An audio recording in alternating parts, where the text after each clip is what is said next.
So my name is Jean-Michel Verdier. I am professor at the École pratique des hautes études in Paris, and I have a lab research in Montpellier at the University of Montpellier.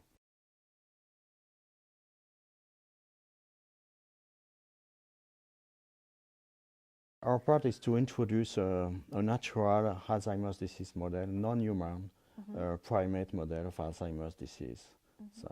And the idea is to compare what you observe in humans and what we observe in this primate model.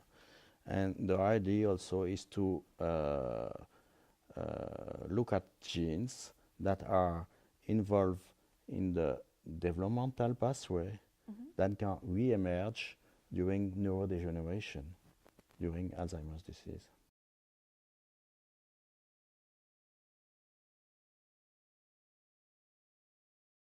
So there is some advantage and disadvantages. So the advantages is that it's a socialized animal. So it interacts with congeners. It has a socialized life, and so we can measure the general behavior along with age of all these animals. For instance, some animals during aging have a standstill reaction, introversion, depression, withdrawal, like in humans. So we try to compare what we observe in humans and in this primate model. And but there is some also disadvantages. We need a long time to do the experiments, to do the cognitive test, to do emotional stress test, to do behavioral test. We need a lot of time, much more than for mice.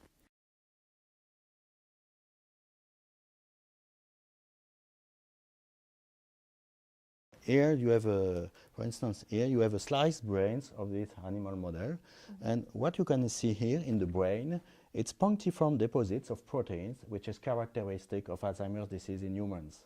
And you have also deposits in the wall of vessels in the brain here, and here you have a magnification of this deposit here, and you see we call that a plaque.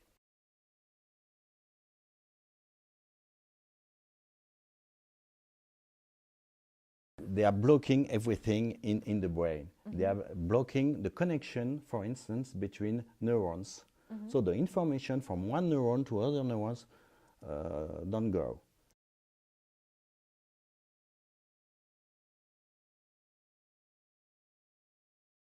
First, we have two essential points to develop within develage. The first one is to compare what we observe in humans, I tell you before, between humans and primates, if it's really comparable.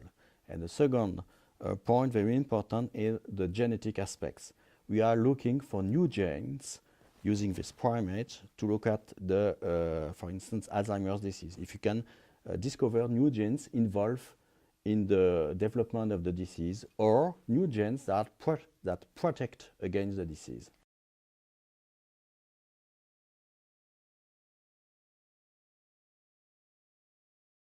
Yeah, because we observed that in several studies in the last years, we have observed that you have a re-emergence of proteins that are involved in developmental pathway during aging. For instance, you have during the developmental pathway, you have the division of cells, okay, but neuron cannot divide, okay, and sometimes we have observed that some proteins which trigger the division of the cells are re-expressed during AD.